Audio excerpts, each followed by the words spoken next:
Right to be Read podcast, episode number 20, interview with Jonny Andrews. You are listening to the Right to be Read podcast, and this is your host, Ani Alexander. Hello, everyone, and welcome to the Right to be Read podcast, the podcast that inspires and encourages writers. I'm your host, Ani Alexander, and today I'm going to talk to Jonny Andrews.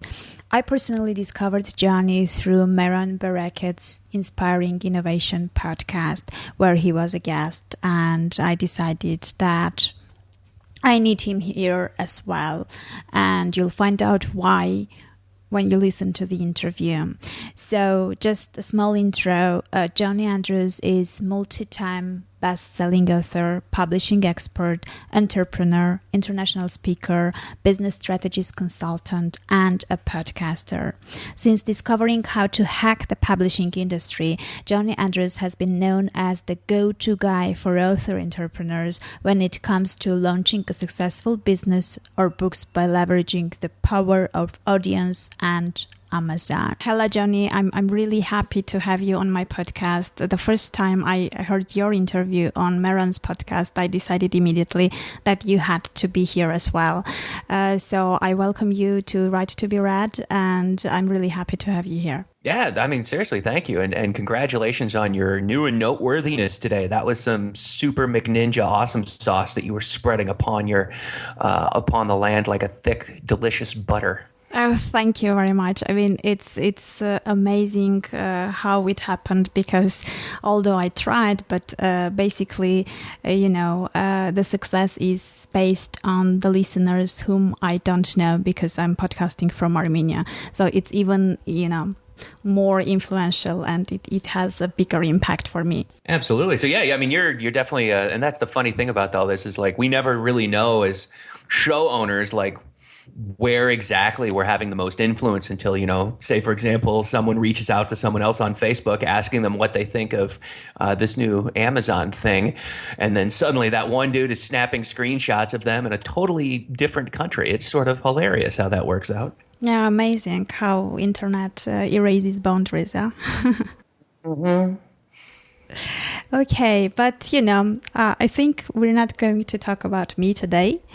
We're going to talk about you, about books, about self-publishing, and about what's even more important, I think, selling books, because I know that you're very good at that, right? Well, thank you. Every now and then, periodically we'll move a couple units. Yeah, totally. Okay, so maybe we should start from the very beginning, and our listeners will hear the story of how you got into writing and self-publishing, and how did it start, where did you start, and where are you now? All right, cool. Well, I'll keep this all publishing related. We don't need to dive way back into the days of yore kind of thing before I even knew what internet marketing was. But basically, what happened, I had a very successful online business that I had built basically from the ground up over a number of years. And it was predominantly based around me traveling quite a bit. And, meeting people, as I like to call it, the hand kissing, baby shaking of the world sort of thing. And it was pretty crazy. It was very similar to like an 80s rock band, but it was just me. So when I ended up getting married and we had a kid, I kind of like took a hard look at, how I was running my business. And I'm like, you know what? This is not conducive to being, for a healthy sort of like family life. Like I was, if I kept it going, I'd be gone 90% of the time. And I wanted to be there, for my wife and kid. And so I had to literally had to turn the whole thing off. And so there was this, let's call it a period of introspective reflection, shall we? Where I was like, basically panicking, going, what the heck am I going to do now? And what I did was I went back to my roots, because I've always loved books and publishing and that kind of stuff. And it's just been super awesome. And I've always just totally had fun with it. And I've been in various forms self-publishing for many, many years and had done it very successfully just with online courses rather than books. And so I was looking at what was going on with Kindle, and I was like, you know what? I think this is definitely where I want to be hanging my hat. And so I did a bunch of experimenting, sort of in the darkness of my own basement. If you want to picture something in your mind, you can picture some sort of, pasty face, evil magician cackling over a cauldron. And I can promise you this, I screwed up everything. Like, I made horrible mistakes, almost got my account shut down. So, I mean, like, when I tell you, hey, don't do that, like, I legitimately don't do that. I published crappy books. I did all sorts of, stupid stuff with it. And eventually it was funny because one night literally changed everything. It was before Christmas. I want to say it was 2011.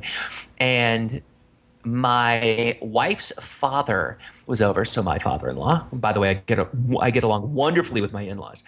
He had come over and they were all playing with the kid and stuff like that. And I was working on some stuff upstairs and I suddenly had this idea. I'm like, you know what? I've actually never held a Kindle, and I knew that he had one.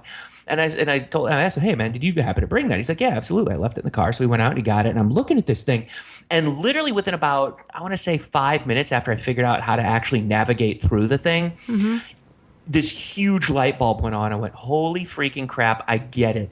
And I went and I changed a couple of things on my book, because I had actually published about 450 books under pseudonyms until I did one. It was that How to Finally Live Debt-Free and Wealthy, terrible personal finance book that I had published. And I went and I made some adjustments, put it into KDP Select, and then I started doing some different kinds of promos with it. And all of a sudden, boom. I mean, we're talking like tens of thousands of downloads. It went crazy. I was featured on the homepage or the actual landing page at the time was very different than it is now, of the Kindle store for business and investing.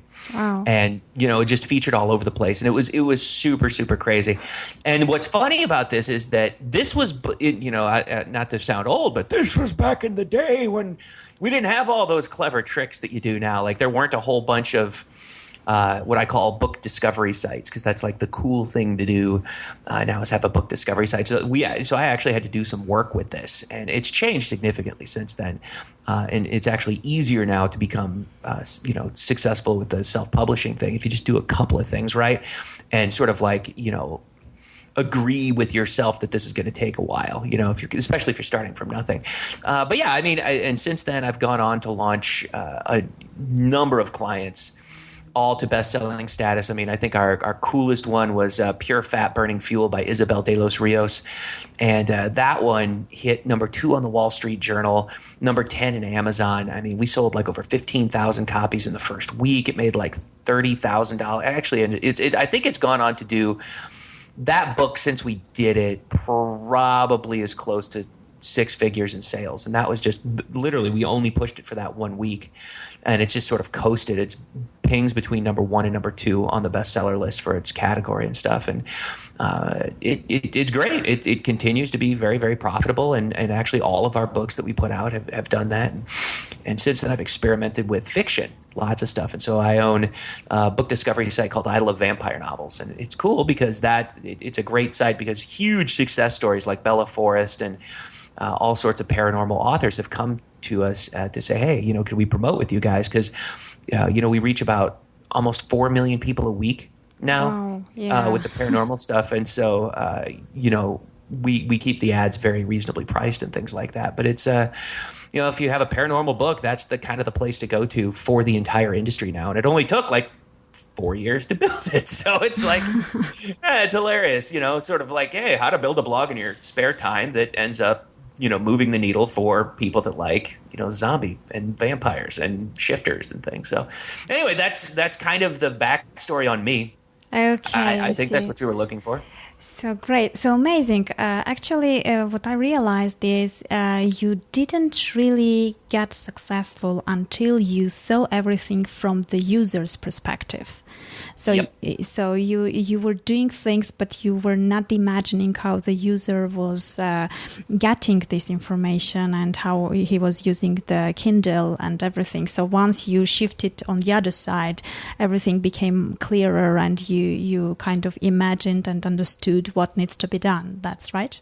Absolutely the truth. That is one of the biggest, most overlooked fundamental realities, I think, of not just publishing, but of every industry, is you really have to ask yourself, well, what is the user perspective on this? And this was, there was obviously those Amazon slaps and whatnot, because I had published a course called The Perfect Publishing System, where I literally, there's a forum out there called the Warrior Forum, and it, love it or hate it, whatever. Sometimes they have really good information in there. Well, in the Kindle publishing world, it was they were teaching some of the worst tactics I have ever seen. It was literally like hooking up a pipeline of human feces into Amazon. It was horrible.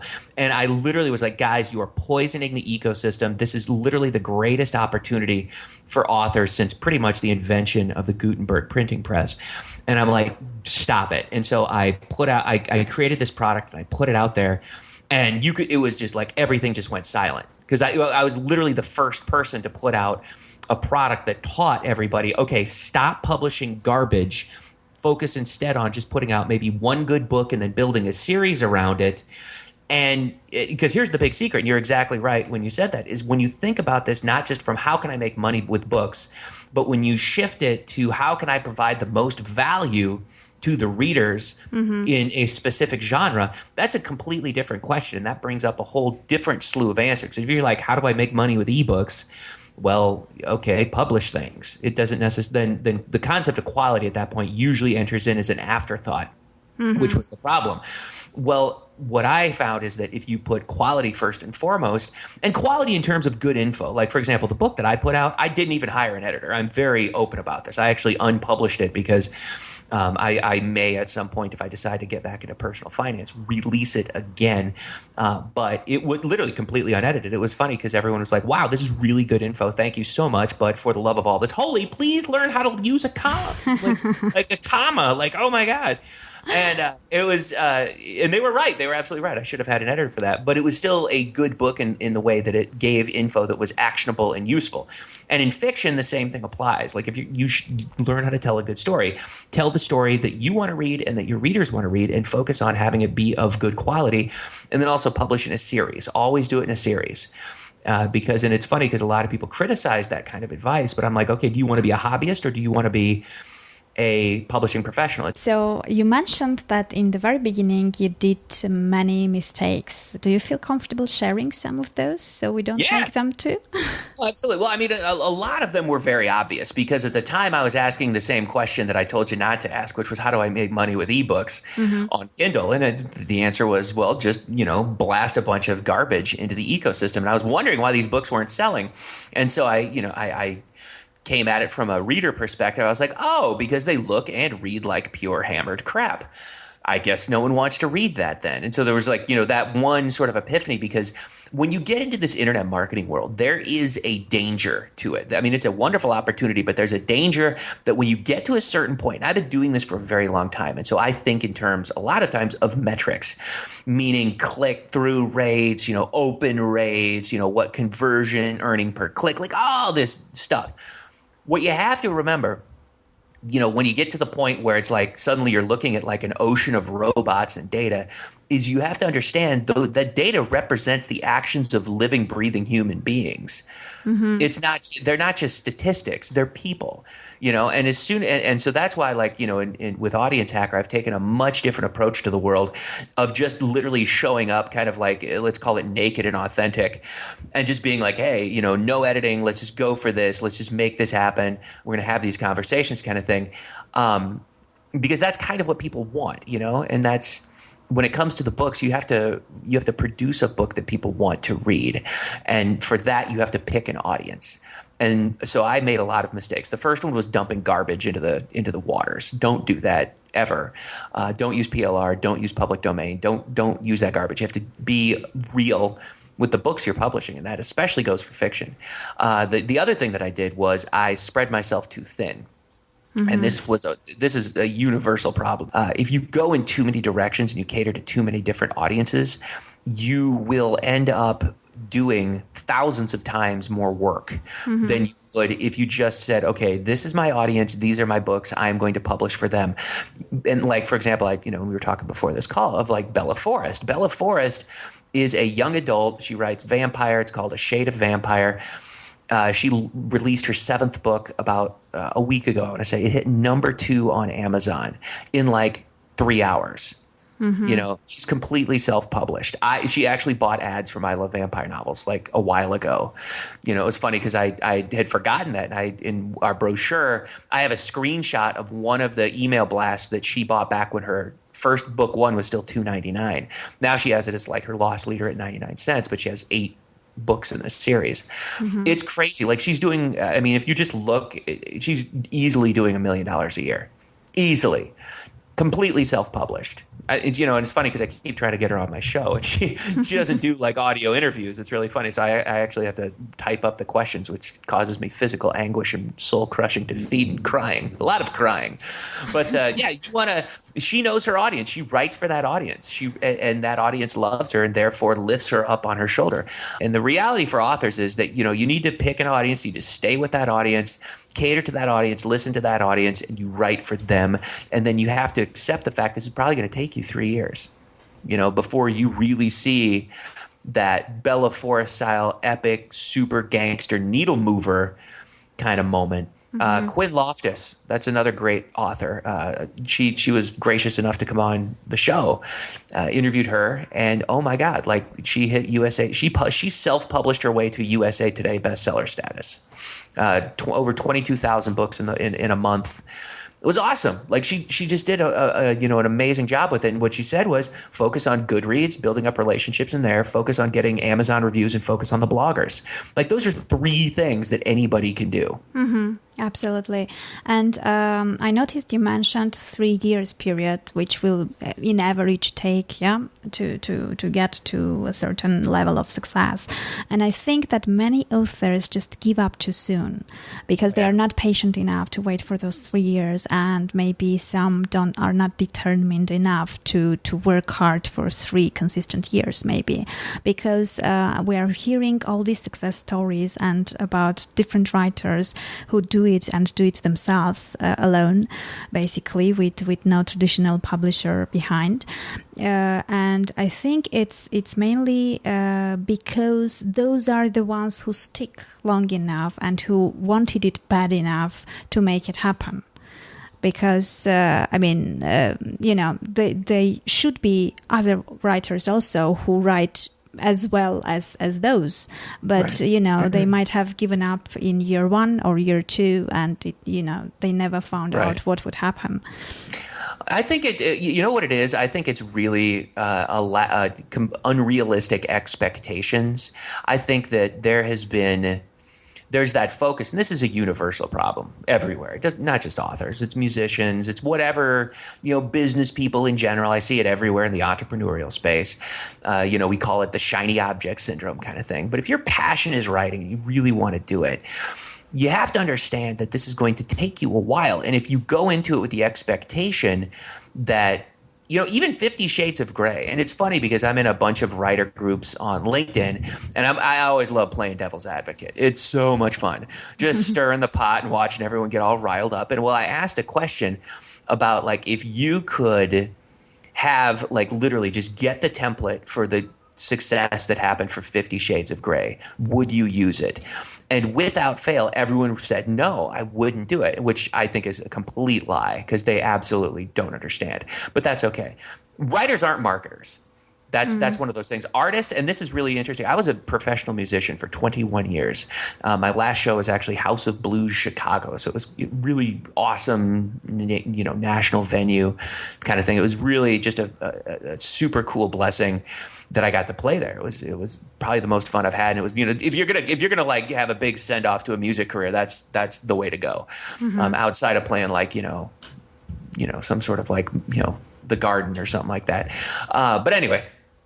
What happened in the music industry, the reason I got out was because literally I felt like I was working with some of they were so much fun. They were awesome artists, but they were literally the world's worst business people I had ever met in my life. And the thing is, if you're going to run a book business, if you're going to publish yourself, you don't need to be the world's greatest entrepreneur. You don't. You absolutely don't. You can have an ugly website, just don't have ugly book covers. You could do You can do 90% of it wrong, but you just get Goodreads, Amazon, and blog reviewers right and do it consistently. Build those relationships. If you do those three things, if you publish a series where you're putting out one book every 3 to 4 months and do that consistently, you're going to get the outcome. And if you write for a specific market that has a plentiful readership, like for example, young adult paranormal, dude, that is like, I mean, if you want to make some super money, that's where you go. Is you write for young adult. You write for women because women tend to talk about it more. Like for example, the 50 Shades of Grey phenomenon. I mean, mommy porn kicked butt. There was a lot of stuff that happened right in order for that book to do well, but that book would have done well regardless. Obviously it had a lot of marketing behind it, had a big push, it had tons and tons of smart people, but it took several years for it to get to that point. And I think that's one of those, everyone's like, oh, that was an overnight success because they didn't have to, she didn't have to do all. It's like she didn't have to because she did it right. She wrote a book that people wanted to read regardless of its like grammatical quality. She wrote it for an audience that had like huge amounts of people. It was initially like Twilight fan fiction, but then it just, she put it in front of the right eyeballs and people wanted to talk about it. It was unique enough at the time that people talked about it based on its own merit. And obviously then the publisher fanned the flames and all that other kind of stuff with it. But it's like, it's not a big mystery. Like you don't need to be the next 50 Shades of Grey. You can run like, you can make $500,000 a year easy within a couple of years publishing books, like that. I mean, Bella, like I said, she's doing easily over $1 million a year with her books and stuff like that. I mean, she's getting to the point of like almost like weaponized success, where it's just like bam, bam, bam, and like every book is just shooting up the bestseller list because she has that audience. She's writing what they want to read, and she's taken the time to build the infrastructure. That's what it's all about. Like build that email list. She doesn't even send a lot of emails. She's just like, hey, buy this book on this day, please. And then she runs some Facebook ads to support it. Whoop-de-doo. Like, that's so easy. Yeah, absolutely. Well, I'm glad you mentioned about the business and about the books as well, because just a few days ago I had a conversation with a friend who was arguing with me that literature is not business and it shouldn't be considered as one. And if you are writing books based on the audience and their needs, and you're thinking about the different marketing plans, and they partly influence your writing, then you're not, let's say, a real writer or something like that. So we had this argument and we spoke a lot. She stayed with her opinion, I stayed with mine, but apparently. And now you're never going to talk again. Well, I will, but not on that subject, apparently. Probably not. That's up there with like religion and politics at dinner parties. Like, it's hard. Yeah, so I mean, there are many people who consider literature as, I mean, some even think that, apart from the classic literature, everything which we write now is kind of, easy things which people should just read in the airplanes and trains and, just to kill time and nothing specific, because it's not a real literature, which is bullshit. I don't agree with that at all. But anyway, we also have another dilemma here, and many talks around that as well, which I would like you to get your opinion on that as well. It's self-publishing versus traditional publishing. And there are pluses and minuses in both. So what's your position, and what would you say about this? I have a very specific and opinionated position on this, and I think that I am extremely right. So there you go. No, my position on self-publishing versus traditional is, if you are just getting started, if you do not have a platform, meaning if you don't have like an email list with 10,000 people, if you don't have a big Facebook following, a Twitter following, if you can't literally go out into the world and move 20,000 books in a month on your own, maybe with a couple of partners, you're not ready for traditional publishing yet. That's not even a door you should knock on. And here's why. If you sign a deal with a traditional publisher before you've built your platform, you are screwing yourself to the floor. Literally, you lose 100% of the time. They're literally people these days who are successful with traditional publishing who came out of nowhere, it's in the such minority. And this goes the same like for musicians. Anybody that wants to make it anywhere ever, stop trying to get publishers. They are useless. They are absolutely useless unless you have a platform and a name already. And what's interesting about this, let's look at the negotiation for a book deal. Mm-hmm. If you have a couple of books out and no one's bought them yet, maybe they read decently, who knows, but you're going to go and please publish me, please, I'll take anything that you ask. I just want to have a publisher. They're going to be like, fine, we'll give you $500 and maybe we'll publish your books in 4 years. Mm-hmm. Welcome to the club. You've just lost all rights to the work that you've busted your hump on. You're going to make zero money, and you still have the thankless task of marketing yourself. Now you just make less money doing it. Because that's a big misnomer, is that publishers will help you market. That is absolutely not true. They won't do it. None of them do. And if they do, they suck horribly at it. So it's in your best interest to learn how to do it on your own anyway. Now let's flip it around. Let's say you've taken the time to actually build up your platform and you have a fan base and you can move books. Let's say you're Quinn Loftus. Well, why do you need a traditional publisher then? Exactly. And that's actually kind of the dichotomy, is she's being wooed by all sorts. Like even Amazon is trying to publish her and she's like, you have nothing to offer me. But think about, now let's flip this on its head. Now publishers are coming to you saying, we're going to give you hundreds of thousands of dollars up front to be able to publish these books. Mm-hmm. of yours. That is a night and day difference. So here's the thing. You have to do the same work regardless of which one you choose. So do you want to own your work and get paid for it, or do you want to not own your work and get paid crap?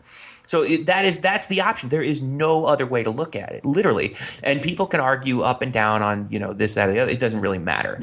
But the fact remains, in almost 100% of the situations where someone tries to get a publisher, they lose, period.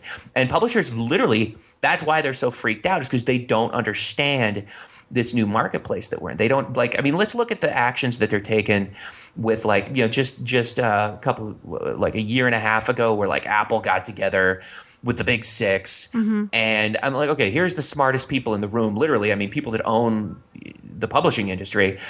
And the best idea they could come up with was price fixing. What the heck? Come on, really? Really? That was such a joke. I just about died in my face, just slid off. I was laughing so hard. It's ridiculous. Publishers just don't bring anything to the table anymore, because you can put out a good book. If you hire a person to do a cover, if you get an editor, they're very reasonable. You can get editors that used to work, for Simon and Schuster. Mm-hmm. Because they got fired because they can't afford them anymore. And also look at the track records of these major publishers. 98% of their books fail because they don't know how to sell them. They never have known how to sell them. It's just now that, because the difference between self-publishing and traditional publishing has become such a stark contrast, it's a joke. It literally is. These guys need to wake up and start doing things differently. I know what publishers need to become is sort of an enclosed ecosystem, a book discovery ecosystem. It's funny because I actually have a picture of what a real publisher should look like in this day and age, which is completely different from what they're doing now. But that's a story for a different time. I should probably get on a, hey, publishers, listen to me podcast, because I'll license them this all day. But no, it's just, I think anybody right now, any author trying to get a publishing deal is wasting valuable time. You could be making yourself rich and famous. Stop wasting that opportunity. It's if you don't need to make money off the books, then go to a publisher. That looks awesome. But if you need money from those books, stay as far away from a publisher as you can get. Mm-hmm, I see.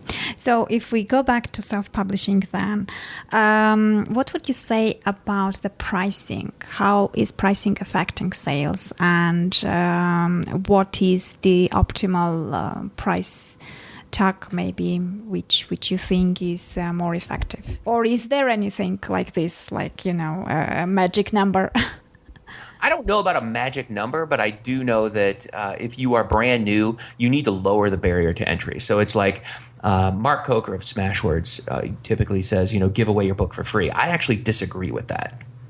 I think that you should make people buy your book, because giving your book away for free, and this one, feel free to argue with me on, because there are people who have had loads of success giving the first one away for free.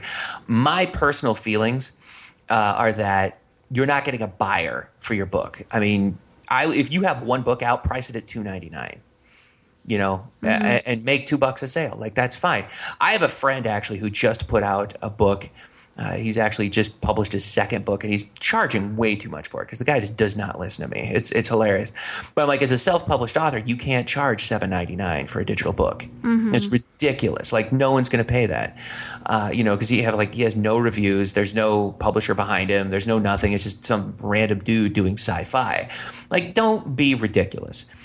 Because you're going to make your money from your back catalog. And so if you don't have a back catalog, well then, this is why it takes 3 years. You best write the back catalog, and just focus on putting this stuff out there. So I just call it the crack dealer mentality. It's the same thing Amanda Hocking did, is you price your first book at 99 cents and everything else at $2.90, somewhere between $2.99 to $3.99. I saw Bella Forrest had priced one of hers at $4.99 and then reduced it to $3.99. I think for an indie, there's no price cap. Don't get me wrong. You can do whatever works for you. However, I recommend lowering that barrier to entry to make up a little bit for it in volume. Because if you want, you need to build some momentum in sales, which obviously happens over time. But that's what's important, is having that momentum in sales, having that low price, almost loss leader at the beginning of everything, and just use that. That's like the tip of the spear. And the reason, and like, if you want to give stuff away for free, and this is something that I recommended to Quinn, I think she might be I got to hang out with her at the RT Book Convention in New Orleans a couple months ago. It was awesome, super fun. Everyone should go to that, by the way. We can hang out. It'll be great. But what I recommended, instead of giving away your book for free, give away like prequels or short stories that lead into the series that you're writing. Yeah. And that way, and I get it. I absolutely understand why people want to charge for books, because typically the first book, it's like giving birth to an overweight baby. It's like this massive, it hurts kind of thing. And I get it. Dude, it probably took years to write that thing. Like, that's blood, sweat, tears, and like mucus with like, knives and scorpions. That's what that first book is. After that, it's weird. It's like, oh wow, these things are just coming out at this. But that first book means a lot, and so it's a hard thing to give it away constantly. And I get that. And so I think that's why I think people should do the prequel method, which I don't really see anybody talking about right now. That maybe they will now, but I think that is a better way to go about doing it. Make a little bit of money off that first book, make up for everything else with your second, third, fourth, fifth, sixth, seventh book. But you almost universally, what I've seen in terms of series, aim to get to 5, 6, 7 in your series as quickly as possible, because that's usually where the turning point starts happening. 5, 6, 7, yeah, okay. And maybe this first book, the pre-story, should not be that big, and it should not be as big as a novel. It can be a shorter, most probably. Just absolutely. Something that can hook up people and want to learn more about the story. So it should be short enough just to get the emotional link with emotional connection with the characters, and a bit of the story, and then people get hooked and they want to know more. Absolutely. And they buy the rest. And so writing that after you've written the first book is also an option, and it's even easier, most probably, once you have the book 1 and book 2 already written, and in your mind you can come up with this pre-story quite easy, I think. Absolutely. Yeah, that's one of those things where just make it shorter, have it be, like you said, give everybody like the emotional context, have it be action-packed, super cool, stuff people want to read. Like, if you ever watch Transformers, like the first Michael, what is it? Bay, whatever his name is, Transformers movie, there's like a 5-minute lead-in, literally, then all of a sudden everything starts exploding and it doesn't stop until the end of the movie. That's what people want, regardless of, even in romance novels, I think that's what people want now, Like, if you read the Black Dagger Brotherhood by J.R. Ward, like, those books are freaking crazy. They're going super huge. And that's what they are. They're basically like Transformers for, romancy, buff dude vampires. Like, it's it's cool. Yeah, amazing. With romance books, it's amazing and very interesting because most of them are so predictable, but we still keep on, reading I those think that's why. until the end. I think that's why. It's like the part of the formula. It's that I think it fills that need for having some sort of what Tony Robbins talks about, like the 6 human needs and things like that, and consistency or predictability. I can't remember what it was called, but that's really what it is. Yeah, I think so too. So you mentioned that you're working with writers. So what do you offer? What kind of services do you offer for writers? Well, for about $1 billion a month, I can, what I recommend, go to audiencehacker.com and kind of check it out and kind of look around on the resource page because I have a bunch of stuff like that. But I have a course called Perfect Publishing System. Sign up to the newsletter there because then you can watch the replay of a webinar that I did where I actually go through the case studies of how a whole bunch of my students launched books that just absolutely blew up. It's really cool. Like when you nail it, you nail it. Like it's really awesome. And digital books give you the ability to kind of test positioning, before you do anything else. So it's really cool. That's the Perfect Publishing System. I'd recommend checking that one out if you like. Like I said, just sign up to the newsletter at audiencehacker.com and it'll take you right there. I'm also putting out very soon a community for folks, for fiction and nonfiction and stuff like that. And so that'll be a yearly thing, but that'll be literally every 2 weeks. I'll be doing like a live Q&A. I'm actually building all of the training for it now. It's going to be called Audience Hacker Engage. So it's not open yet, but make sure you sign up to the newsletter and I'll let you know that it is. It'll be a good time. But that's the kind of stuff that I have for authors, is stuff that'll help them sell more books. Okay, I see. So I don't know. The main mission of this podcast is basically to encourage and inspire writers who are just starting and maybe they have many doubts and they need some support from a side, someone to tell that yes, it's not going to be easy, yes, it's hard, yes, you have to work, it will take 3 years, as you said, for example, but it's possible, and you don't need to be rich for that. You don't need to be extra super talented for that, and it's possible if you want bad enough and you are willing to work. You can be one of those people who inspire you and who are famous and whom you read right now. So, what would be your last message to the newbie writers who are listening to us? The last encouraging and inspiring statements from you. You're going to fail. No, I'm just kidding. No, I really think you said it best. It's like, set your expectations. Like, this is one of those things where I did a webinar on this a couple of months ago where I was talking about how to 10x, how to grow your business by a factor of 10. And it literally had nothing to do with marketing or promotion. It was all about creating daily rituals. And this is, I think, the most important aspect. You have 2 things that go into your business as a writer. You have your writing, but then you also have getting the word out about your writing. And so what you want to do is break up your day between those 2 things. You always want to write every single day. I mean, Stephen King talks about this. The man is, he's doing super crazy with this stuff. He's awesome. Read that book, On Writing, by Stephen King. It's wonderful. I think, like, in terms of the human struggle and the human condition, that book is wonderful for this. You have to write every single day. You have to write for a specific audience. Make sure that audience buys books. Make sure that audience is in plentiful numbers, and make sure that audience is, that you're writing something you enjoy. If you don't like it, you won't stick with it. That's just period. But also, don't expect it to happen overnight, but expect that you will take the action every single day. You will write 1,000 words a day, whatever your number is. That's what you do. You're going to be putting out. You're going to here's what to do. Absolutely structure your daily rituals so that you're publishing 1 book every 4 months minimum. That should just be the thing you do. That is your new life skill, is publishing 1 book every 4 months and just getting it out there. J.A. Conrath, awesome author, lives in the Chicagoland area. I'm going to stalk him because I want him on the show. I'm so excited. That guy, amazing volume of books. You want to have high quality, good stuff. The second thing is, accept the fact that if you're new, you're probably going to suck a little bit. That's okay. Get it out of your system. Get better. work with other people, get other people's eyes on your books. That's kind of the community that I'm building. It's like, it's not just about me. It's about everybody. It's about everybody being able to help out everybody else. That kind of stuff. Is make sure you have a group who supports you, because no one is an island. And I made that mistake for years, thinking I could just do it all myself. And I lost so much money. I crashed and burned all over the place. Don't do it on your own. Don't do your own cover. Don't do your own editing. Get somebody to help you with that. And then the last part is get good at one promotional tactic.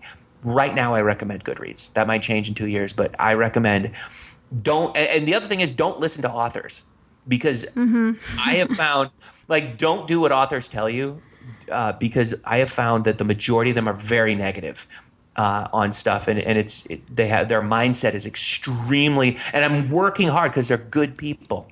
They've just been, this whole starving artist thing has been beaten into them, and it has a negative impact on the world we live in. So I think people do themselves a disservice by not selling awesome art, because then it would inspires other people. And this is one of the other things that you need to keep in mind, is you're going to have to find your own path. Like, I can give you sort of like, okay, here's what's working for the vast majority of people that I've talked to. But at the end of the day, marketing yourself doesn't just work. You have to make it work. So we call them in the entrepreneurial space pivots.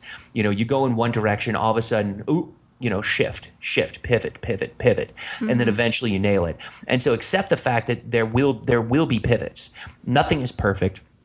And as my good man Steve Jobs said, anything worth doing is worth doing poorly until you can do it well. Yeah. So that's, I think, the most important thing, is just accept the fact that this raw, pulpy, wet meat of reality that you're about to sink your dirty little fingers into, you're going to get dirty. That's going to happen. You're, breaking the eggs, making omelets and stuff like that. Just accept this as reality. This is the world we live in, and that's okay. You're going to literally, everybody who's gotten anywhere by getting the elbow grease going did so by, just putting their fingers into the dirt and start going at it until it started working. So don't give up. Seriously, it's hard work. It's sometimes brutal. There's lots of self-doubt, but at the end of the day, you can do it. That's the one thing above all else, is persistence. That's it. Absolutely. Well, thank you so much, Jonny. I really enjoyed this interview. I mean, I love the energy you produce, and it's this one is different from the others because it has been much more energetic. That's for sure. And I take a lot of drugs. Well, listeners will appreciate that in any case, I'm sure. Perfect. Okay, well, thank you very much. I wish you success with everything you do, and I'm sure that we will see your name in very different places and very successful places, let's say. I certainly hope so, because right now the only place it shows up is on the inside of that bathroom stall door for a midnight call. It's crazy. Awesome. Well, seriously, thank you so much for having me on. I hope I was able to help out. Yeah, you did. I mean, we got plenty of value, and you made me think about my decisions. So, I'll have a lot to think about after our conversation. Perfect. Now you get to lose sleep. All right, then. I'll be chatting with you. Well, that was it for today. Thank you for listening. I'm absolutely sure that you enjoyed this interview. And before I say goodbye, just, don't forget to check out the free resources I've combined especially for you. Just visit at www.anniealexander.com/free, and you will get lots of useful and interesting things there just for you. Well, take care, keep on writing, and see you next time.